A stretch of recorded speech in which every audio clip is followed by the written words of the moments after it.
अस्सलाम वालेकुम। खालिद सैफुद्दीन 12 सितंबर की कॉल लेके आपके साथ। सबसे पहले आज के सेशन को देख लेते हैं।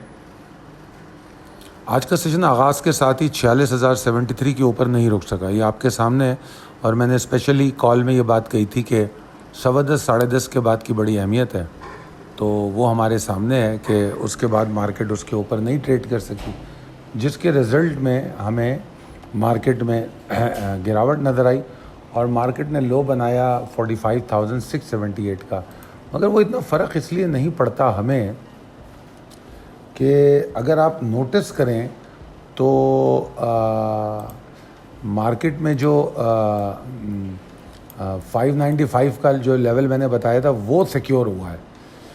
अच्छा, वहाँ से थोड़ी बहुत रिकवरी हो गई, जो कि बहुत ज़्यादा तो नहीं है, मगर बहरहाल रिकवरी हुई वहाँ से। और उसके बाद इंडेक्स जो है फिर भी तकरीबन 150 पॉइंट के नुकसान के साथ बंद हो गया। और वॉल्यूम्स में अगर हम देखें तो वॉल्यूम्स में इजाफ़ा तो हुआ है, मगर ज़्यादा वॉल्यूम अगर देखें तो मेरे ख़्याल में तो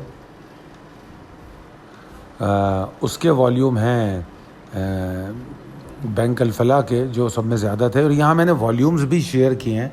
अगर आप इस स्लाइड को देख रहे हो तो इसमें KC 100 के जो टॉप 10 वॉल्यूमर्स हैं उनको दिखाया गया। 5,93,00,000 बैंक अल-फलाह का वॉल्यूम है, जबकि मिड डे कॉल के टाइम 5 करोड़ से तजावज़ कर चुका था ये।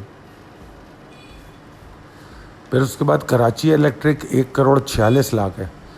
तो अगर इन्हीं को देख लें आप 7, साढ़े 7, उसके बाद 8.5 और SNGP तक आ जाएं तो 9.5 करोड़ वॉल्यूम जो है आपके 4 स्टॉक्स में आ चुका था और टोटल वॉल्यूम 14 करोड़ का है। तो तकरीबन 4.5 करोड़ की डिस्ट्रीब्यूशन बाकी में, उसमें अगर OGDC को भी मिला लें तो फिर तो आपके पास सिर्फ 4 करोड़ वॉल्यूम बचता है। तो 4 करोड़ की डिस्ट्रीब्यूशन बाकी स्टॉक में है, जो कि ज़ाहिर बात है बड़ी ही लैकलस्टर है। तो ये थी सूरत हाल। प्रिसाइस लेवल टेबल अपडेटेड है, इसको देख लीजिएगा आप। और उसके बाद हम चलते हैं पॉसिबिलिटीज़ एंड स्ट्रेटजीज़ पर। तो यहाँ यही मैंने बताया है कि बैंक अल-फलाह 40% से ज़्यादा वॉल्यूम अट्रैक्ट कर गया है और इंडेक्स जो है वो मोमेंटम गेन नहीं कर पा रहा है। बुल्स को मज़ीद एफर्ट की ज़रूरत है। 45,595 को सिक्योर रहना चाहिए। ये सिक्योर नहीं रहेगा तो मसाइल पैदा होंगे, प्रेशर आ सकता है।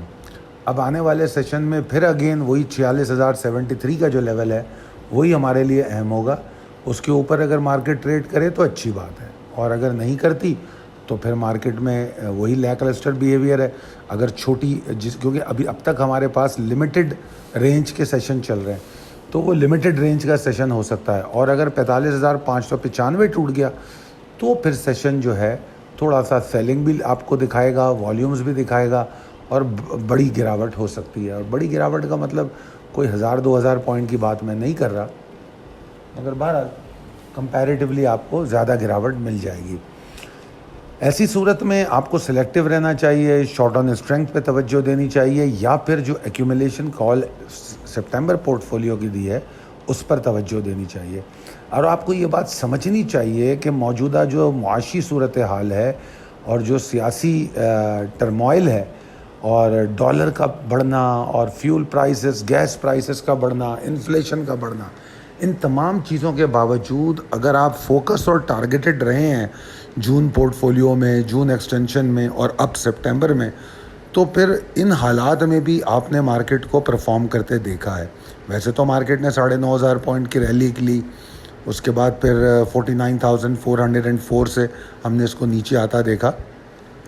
तो मार्केट में जगह है, स्टॉक के पास परफॉर्मेंस की पोटेंशियल मौजूद है, मगर अब उस पोटेंशियल को सही गेज करना ज़रूरी है। अगर आप लोगों के दिमागों में ये बात हो कि यार ये शेयर तो इतने का था, वहाँ तक हो जाएगा, ये अगर 400 का था तो ये 350 तो जाएगा ही जाएगा, तो ये सब बातें छोड़ दें।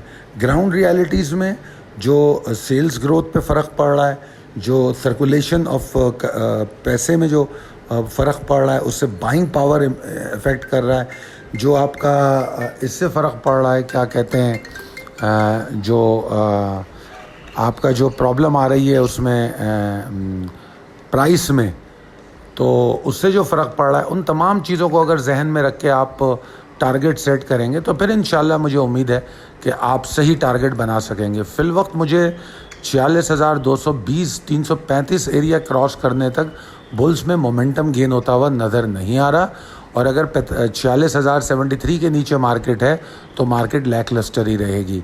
और जैसा मैंने कहा 45,595 के नीचे, तो उसके नीचे मार्केट ने प्रेशर लेना है। तो इन चीज़ों का ख्याल रखिए, अपना ख्याल रखिए। अल्लाह ताला आपको सेहतमंद रखे, हमारे लिए भी दुआ फरमाइए। अच्छा जनाब, ये एक स्लाइड के बारे में मैं बात करना भूल गया था, तो थोड़ा सा इसको मैं क्लियर कर दूं। ये मैंने स्लाइड आपको दिखाई है, ये हमारा कैंडल स्टिक का बैच 2 कल कंप्लीट हुआ है। तो ये मैंने इनकी रिव्यूज़ कमेंट्स जो हैं आपके साथ शेयर किए हैं।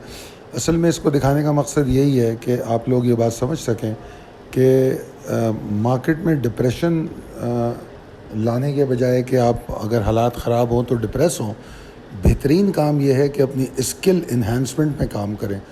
तो ये जो कैंडल स्टिक कोर्स कराया गया है, तो वो बाकायदा उसका कोर्स मटेरियल होता है, प्रिपरेशन होती है, फिर उसके बाद जाके क्लासेस शुरू होती हैं, फिर उस क्लासेस में लाइव सवालात होते हैं जो आप उनको देखते हैं, और हम उसमें यकीन दिलाते हैं आप लोगों को कि आपकी जो प्रॉफिटेबिलिटी है या ट्रेडिंग एबिलिटी है, वो जितनी भी इस वक्त मौजूदा एबिलिटी है उससे आप 50 से 70% उसको बढ़ा लेते हैं with in couple of weeks.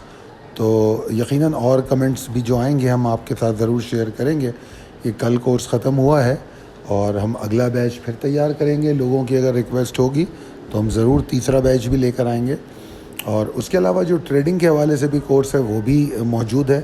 तो जो लोग पहले बेसिक कोर्स करना चाहते हैं उनको मेरा मशवरा बेसिक कोर्स फिर कैंडल स्टिक करने का है, ताकि अपनी जो ट्रेडिंग एबिलिटीज़ हैं उसको सही तौर पे उजागर कर सकें और कामयाब ट्रेड करें। शुक्रिया।